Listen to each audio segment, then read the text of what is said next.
আসসালামু আলাইকুম। প্রিয় দর্শক, অন্য মঞ্চের আলাপচারিতায় আপনাদের সকলকে আমন্ত্রণ জানাচ্ছি।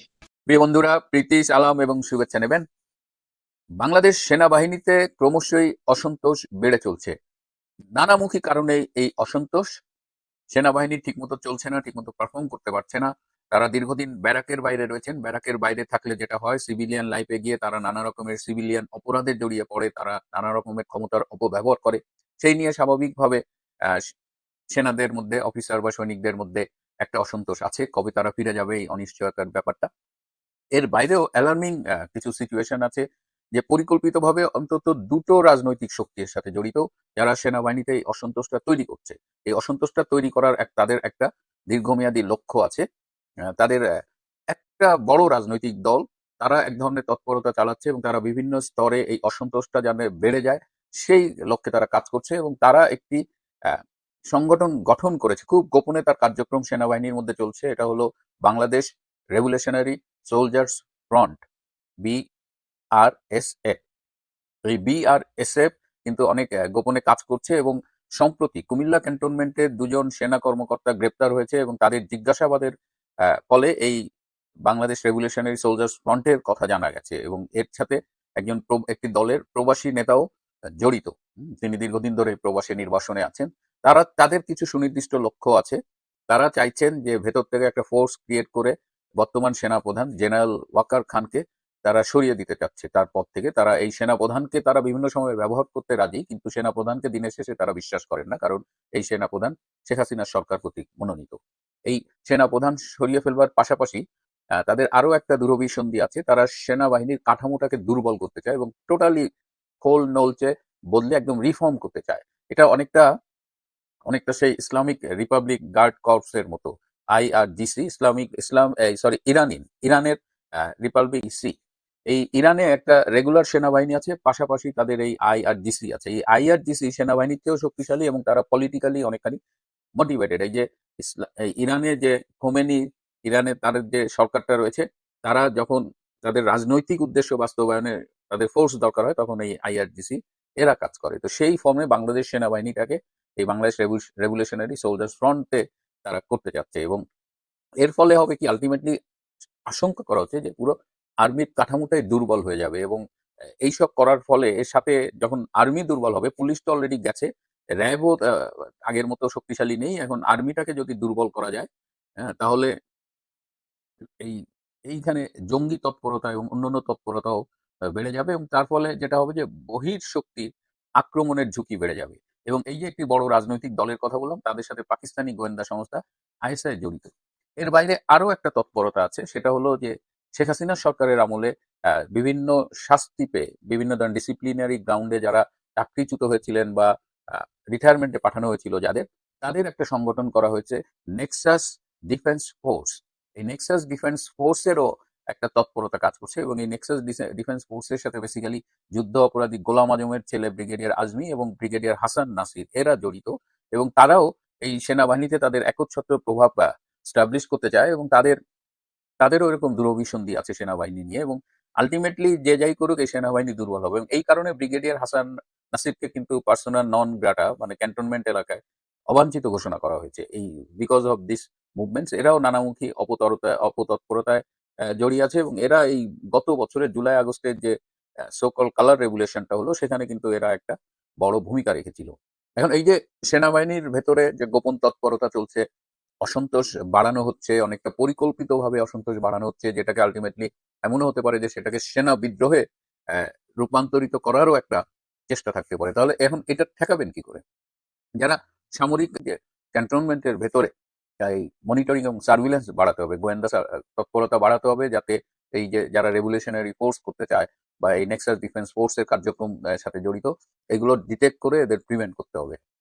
আর সামাজিক যোগাযোগ মাধ্যমটা খুব স্ট্রিক্টলি মনিটর করতে হবে, কারণ এরা কিন্তু সামাজিক যোগাযোগ মাধ্যমে এই যোগাযোগ মাধ্যম দিয়েও এদের একটা যোগাযোগ মেনটেন করে এবং এদের উদ্দেশ্য, তৎপরতা এগুলো তারা ডিসেমিনেট করে। সো সো এই সামাজিক যোগাযোগ মাধ্যম, বিশেষ করে ফেসবুকটা একটু স্ট্রংলি মনিটর করতে হবে। এবং আর্মির ভেতরে আর্মির মনোবলটা চাঙ্গা রাখার জন্য বিভিন্ন কার্যক্রম হাতে নিতে হবে, কারণ আর্মিকে কিন্তু নানানভাবে আক্রমণ করা হচ্ছে। ইভেন ইউটিউবেও অনেক ইউটিউবার আছেন, এমনকি প্রাক্তন সামরিক কর্মকর্তা, যারা অনেক কিছু বানিয়ে বলেন। হ্যাঁ, সো এবং এর ফলে হয় কি তাদের উপরে মেন্টাল একটা স্ট্রেস পড়ে, এবং যে কারণে সেনাবাহিনীর ইভেন সিনিয়র অফিসাররাও কিন্তু এই সেনাবাহিনীকে নিয়ে যে পাবলিক পারসেপশন, সেনাবাহিনীকে যেভাবে অপমান করা হচ্ছে, হ্যাঁ, সেনাপ্রধানকে নিয়ে কথায় কথায় যেভাবে টিটকারি করা হচ্ছে, তো এইগুলো ওভারঅল সেনাবাহিনী ইমেজের জন্য খুব ক্ষতিকর। যে কারণে সেনাবাহিনী বিভিন্ন পর্যায়ে এখন তারা আশা করেন যে জেনারেল ওয়াকার সেনা প্রধান হিসেবে, বাহিনী প্রধান হিসেবে তিনি তার ভূমিকাটা একটা স্ট্রং ভূমিকা রাখবেন। এবং এই এর আগেও আমি বলেছি যে এখন তারা তাদের ফ্যামিলির লোকজনের কাছেও অনেকটা একটা মানে বলে যে মুখ দেখানো যায় না, এরকম ফ্যামিলির লোকজনও তাদের টিটকারি করে। তো এই অবস্থা থেকে যে মুহূর্তে আমরা উত্তরণের কথা বলছি, তখনই এই গোয়েন্দা মাধ্যমে খবর পেলাম যে এই ধরনের এই দুটো তৎপরতা চলছে, যেটা আমাদের সেনাবাহিনীর জন্য, সেনাবাহিনীর ভবিষ্যতের জন্য কিন্তু খুবই ক্ষতিকর হবে। এবং এটা শুধুমাত্র যে দেশের ভেতরের বিষয় না, কারণ যখনই সেনাবাহিনী বিতর্কিত হবে, সেনাবাহিনীর ভেতরে এ ধরনের অপতৎপরতা থাকবে, তখনই সেটা যে ইম্প্যাক্ট ফেলবে। আমরা যে এই যে জাতিসংঘ শান্তিরক্ষী মিশনে আমরা যে সেনা পাঠাই, এবং এটা আমাদের আর্মিদের কাছে একটা বিশাল ব্যাপার যে তারা প্রয়োজনে দেশ বিক্রি করে দেবে, কিন্তু তাদের এই ইউএন পিসকিপিং মিশনে সেনা পাঠানোর ব্যবস্থাটা যেন অটুট থাকে। এবং এর আগে আমরা দেখেছি গত বছরের জুলাই মাসে যখন কালার রেগুলেশনটা দানা বাঁধছে, তখন জাতিসংঘ মানবাধিকার কমিশনার শ্রী ভলকার তুর্ক তিনি কিন্তু এই সেনাপ্রধানকে ফোন করে থ্রেট করেছিলেন যে তোমরা যদি এই আন্দোলনে ছাত্রদের কোঅপারেট না করো বা ছাত্রদের উপর গুলি চালাও, তোমাদের UN peace keeping mission force পাঠানো বন্ধ করে দেবো। তার মানে দেখেন, সরকারের নির্দেশও তারা উপেক্ষা করেছে, এবং দেশের চাইতে তাদের ইউএন পিস কিপিং মিশনে যাওয়াটা অনেক বড়। তো এই অবস্থায় সেনাবাহিনীর এই ভেতরে যে অসন্তোষ, একটা ডিসিপ্লিন ফোর্সের ভেতরে এই ধরনের একটা পোটেনশিয়াল মিউটিনি, একটা বিদ্রোহ সংগঠিত করার অপচেষ্টা, এগুলোকে এখনই থামাতে হবে। ভয়ঙ্কর পরিকল্পনা নিয়ে মাঠে নামছে আওয়ামী লীগ। সীমান্ত পেরিয়ে ঢুকছে অস্ত্র গোলাবারুদ, টার্গেট নভেম্বর ডিসেম্বর। এটি দৈনিক নয়া দিগন্তের একটি রিপোর্টের শিরোনাম। ভয় পাওয়ার মতো শিরোনাম। এই সংবাদটি গতকাল ছাপা হয়েছে। কিন্তু রিপোর্টটি যদি মনোযোগ দিয়ে পড়ি তাহলে বোঝা যাবে বিশেষ উদ্দেশ্যে এর মাঝে সত্য কতটুকু। আওয়ামী লীগকে ভয় দেখানোর জন্যই কি এমন রিপোর্ট করা হয়েছে? আসলে তারা তো ভয়ের মধ্যেই আছে, ভয়কে জয় করেই মিছিল করছে, সোশ্যাল মিডিয়ায় অ্যাক্টিভ থাকছে, মাঝে মধ্যে গ্রেফতারও হচ্ছে। পুলিশের এক বড় কর্তা তো সেদিন বললেনই ইতিমধ্যে ৩,০০০-এর বেশি গ্রেফতার হয়েছে, যদিও প্রকৃত সংখ্যাটি অনেক অনেক বেশি বলে গণমাধ্যমে সোশ্যাল মিডিয়ায় আমরা দেখতে পাই। এই গ্রেফতারের পরও বাস্তবতা হলো আওয়ামী লীগের মিছিল কিন্তু থামছে না, ফলে সরকারের ভয়ও দূর হচ্ছে না। এখন দেখছি পত্রিকার পাতায়ও ভয়ের রচনা ছাপা হতে শুরু করেছে। আমি বলবো সকলকে বুঝতে হবে, এটি হচ্ছে আওয়ামী লীগ, দেশের প্রাচীনতম দল, তৃণমূল পর্যন্ত যারা বিস্তৃত, কোটি কোটি তার সমর্থক। এখন বিপাকে আছে, এটা সত্য। অধিকাংশই নেতাকর্মী সমর্থক বাড়ি ঘরে থাকতে পারছেন না, এটা বাস্তবতা।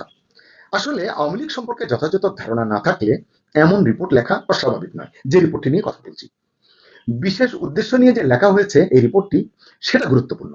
সেটা কি? আওয়ামী লীগকে আরো বেকায়দায় ফেলা, আরো বেশি আওয়ামী লীগ নেতা কর্মী সমর্থকদের গ্রেফতার করানোর একটি প্রেক্ষাপট তৈরি করাই যেন এই রিপোর্টের উদ্দেশ্য বলে মনে হয়েছে।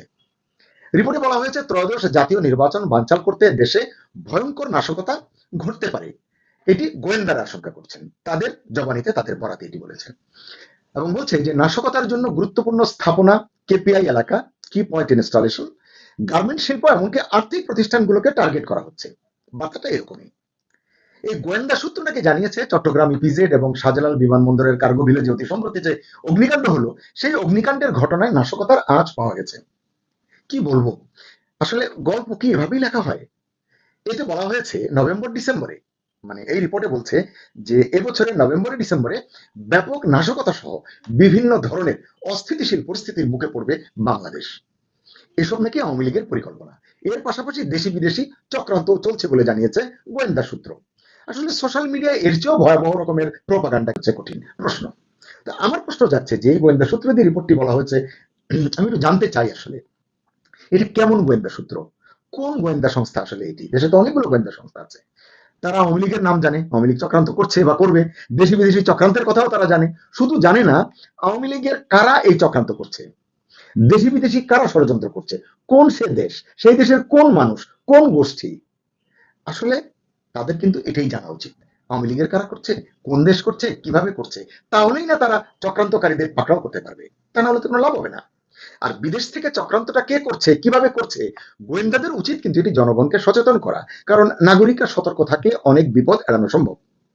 সত্যি কোনো নাশকতার আশঙ্কা যদি থাকে এবং আওয়ামী লীগ করতে চাইলেও মানে আওয়ামী লীগ যদি এই নাশকতাটি করতে চায়, সংশ্লিষ্ট কর্তৃপক্ষের উচিত সেটি পরিষ্কার করা, খোলাসা করা এবং এটির জন্য প্রতিরোধের কার্যকর ব্যবস্থা নেওয়া। জনগণ হিসেবে, নাগরিক হিসেবে আমি জানলেও আমিও সতর্ক অবস্থানে যেতে চেষ্টা করব, সকলেই চাইবেন।